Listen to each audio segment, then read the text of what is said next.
한 의과 대학생이 있습니다. 그는 죽음을 꿈꿉니다.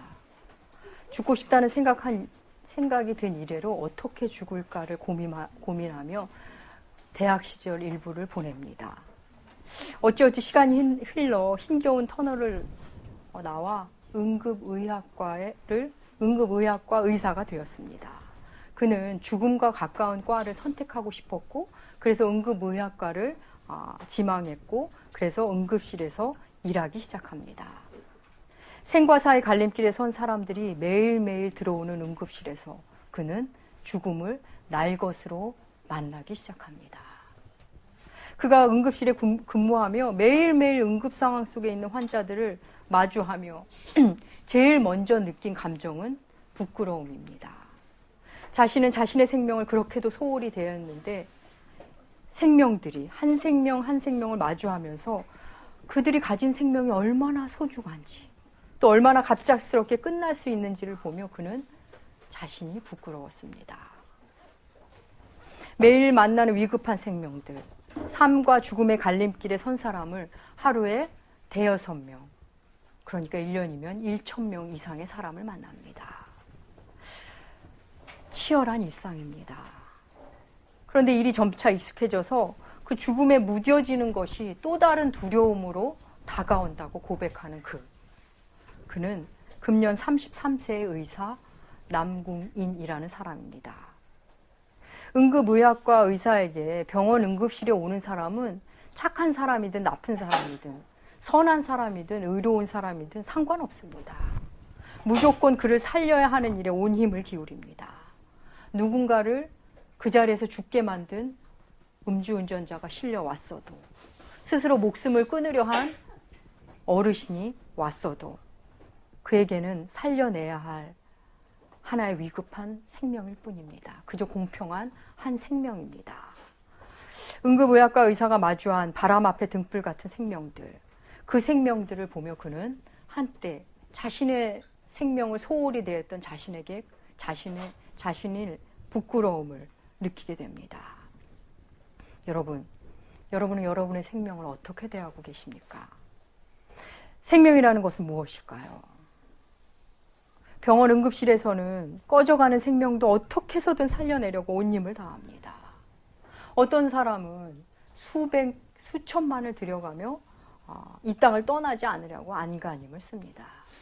그런가 하면 어느 한 지구 한편에서는 그 스스로 자신의 삶을 중단하려 자신의 목숨을 함부로 대하며 살고 있는 사람도 있습니다. 생명, 살아있다는 것은 과연 무엇을 의미하는 것입니까? 얼마 전 뉴스에서 스스로 삶을 중단하려고 자동차에서 번개탄을 피웠다가 자동차에 불이 나는 사건이 있었습니다. 자동차에 불이 붙자 그 자살을 시도하신 분이 기겁을 하고 뛰쳐나왔던 사건입니다. 스스로 죽음 근처에 갔지만 막상 죽음이 확 다가오자 그는 살고 싶었던 겁니다. 살아야 한다는 본능이 그를 지배했던 것이지요. 여러분, 전쟁 중에는 자살을 시도하는 사람이 없다는 거 아십니까? 생에 대한 존중, 내 삶에 대한 존엄, 삶에 대한 애착은 외부에서 오는 생명의 위협이 올 때 더 강렬해집니다.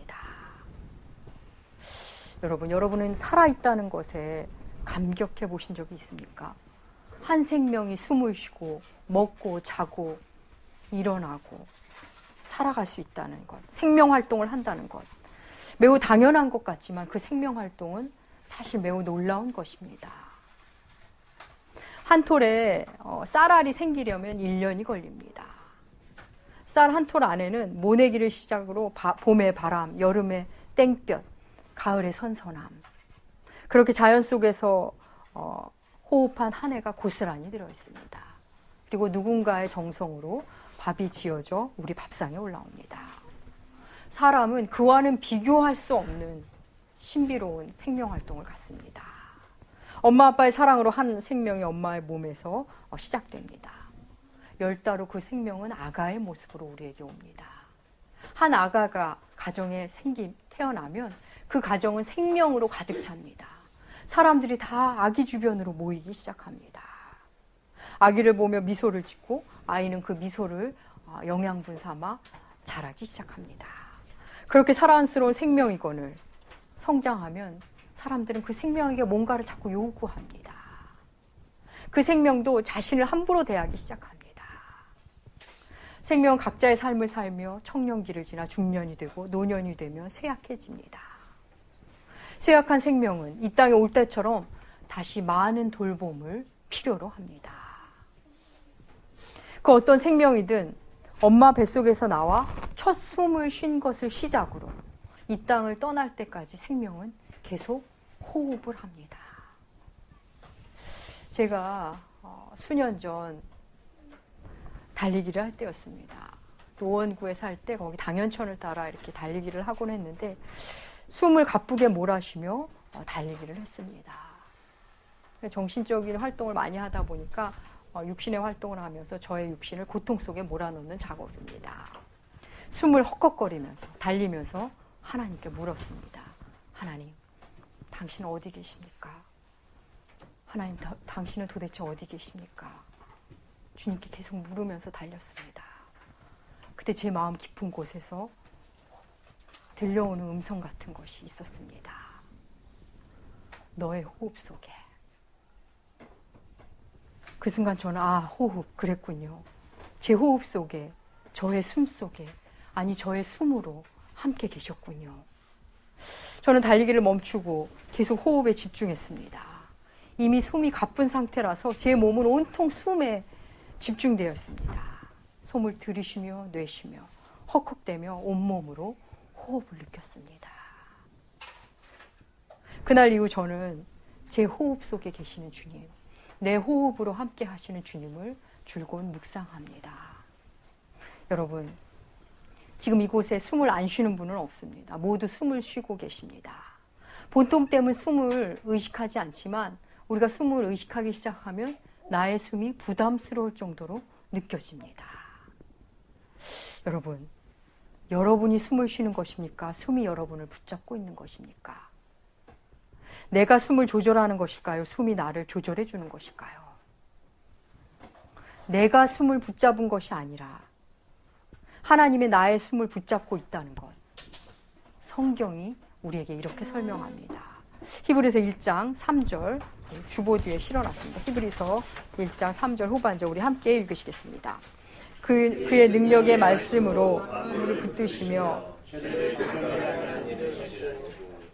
높은 곳에 계신 지극히 크신 이의 우편에 앉아.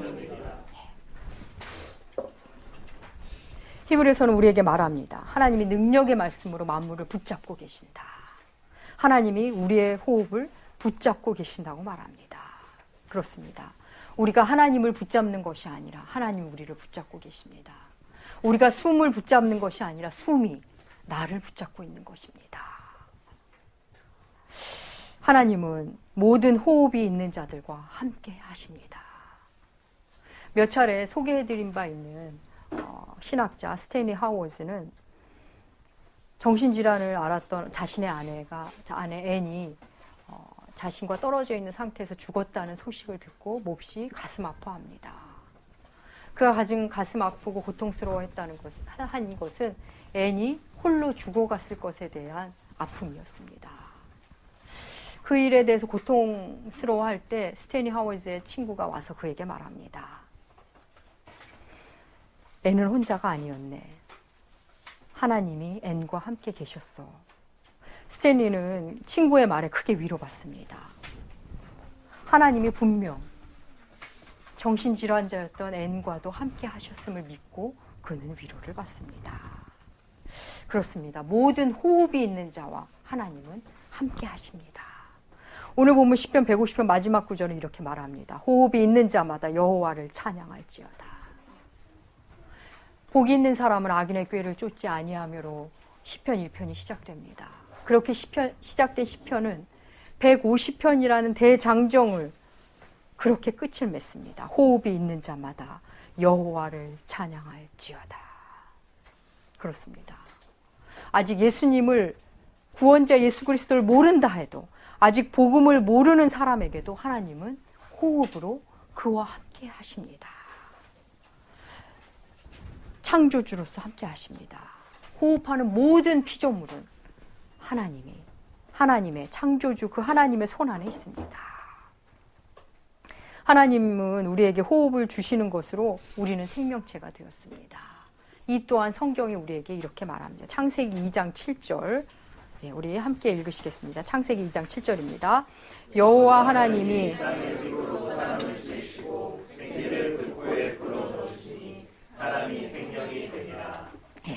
한 생명은 숨을 쉬는 것으로 이 땅의 삶을 시작합니다. 그리고 죽을 때까지 그 숨을 멈추지 않습니다. 생기를 코에 불어 넣으시니, 여기서 생기는 히브리어로 네슈아마, 호흡, 숨, 기운, 영혼이라는 단어입니다. 이 단어가 오늘 우리 150편 마지막 절에 호흡이 있는 자마다의 호흡과 같은 단어입니다. 하나님의 숨결, 하나님의 호흡이 우리 코에 들어오자 우리는 숨을 쉬는 존재가, 생명체가 되었습니다. 이 땅의 모든 생명은 호흡을 합니다. 호흡함으로 이 땅에 등장했고 호흡을 그치면서 이 땅을 떠나게 됩니다. 호흡하는 모든 생명은 그 호흡으로 생명을 유지합니다. 그래서 우리의 코에서, 코끝에서 호흡이 떠나면 그 삶은 끝이 납니다. 이사야서 2장 22절 함께 읽으시겠습니다. 너희는 인생을 의지하지 말라. 어디 있느냐? 그렇습니다. 인생의 호흡은 코끝에 있습니다.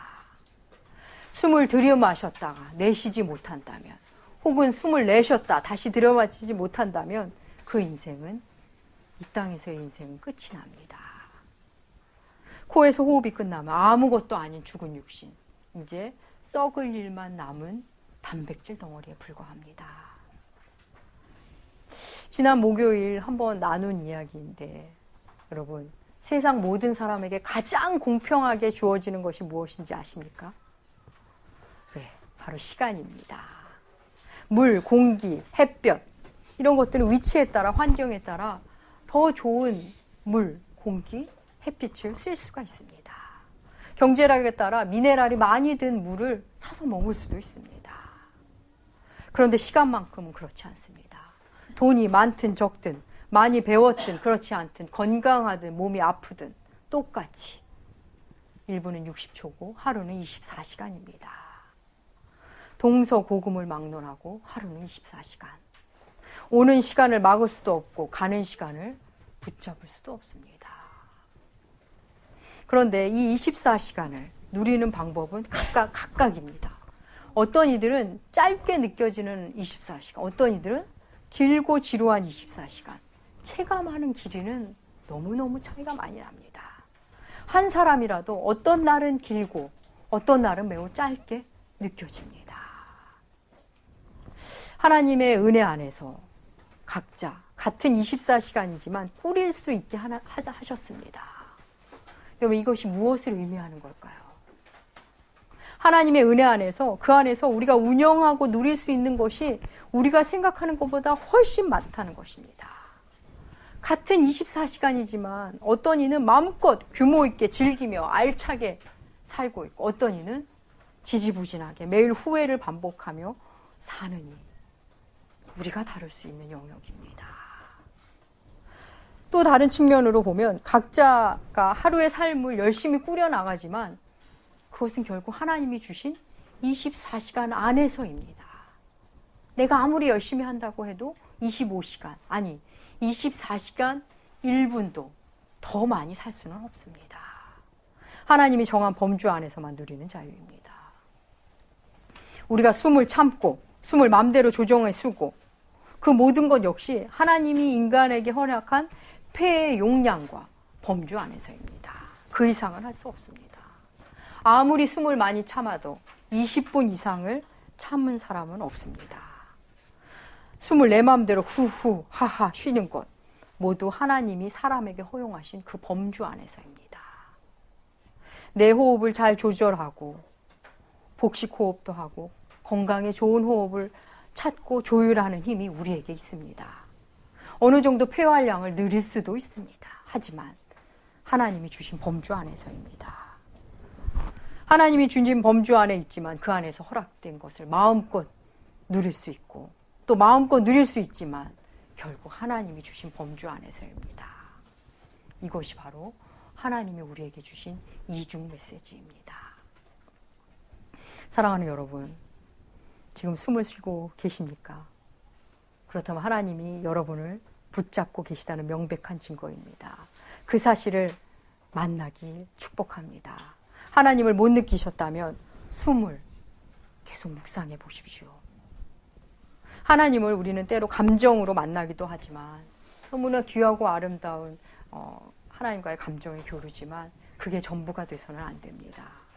담담하게 진술하며 주님을 만나셔야 합니다.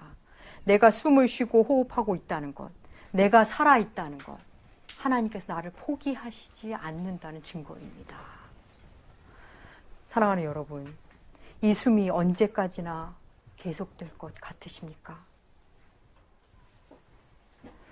언젠가는 들이셨지만 내쉬지 못하는 날, 내셨지만 들이시지 못하는 날이 반드시 옵니다. 하나님이 그 숨을 놓으시고 다른 숨으로 우리를 부르시는 날이 올 것입니다. 힘들고 아프고 서운하고 억울해도 사실 여러분 모두 살아있기 때문에 느끼는 것입니다.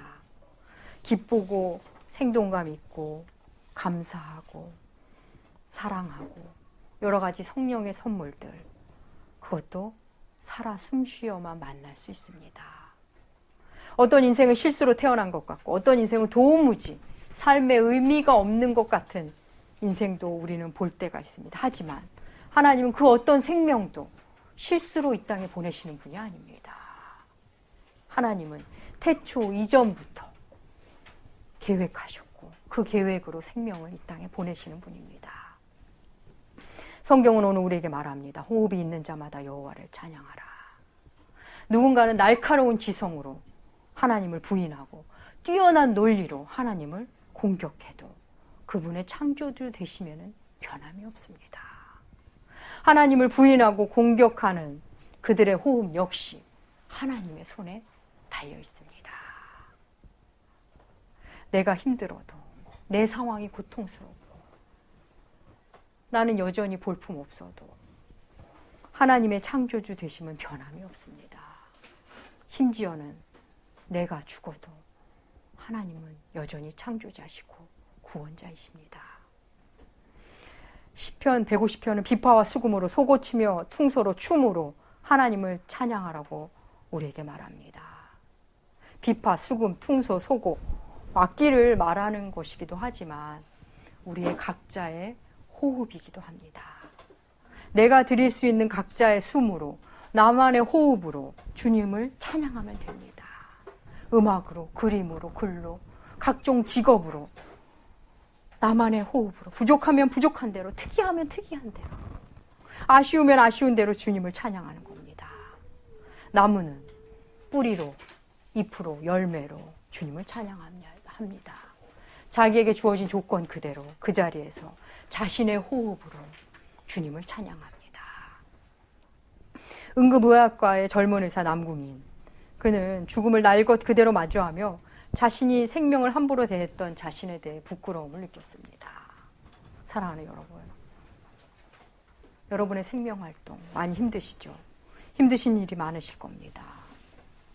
힘들면 다시 힘을 내고 넘어지면 다시 일어나고 부딪히면 아픈 부위 비벼가면서 또 살면 됩니다. 내 힘으로 안 될 때 있습니다. 그러면 옆에 사람에게 손을 내미십시오. 호흡 불어달라고 말하십시오.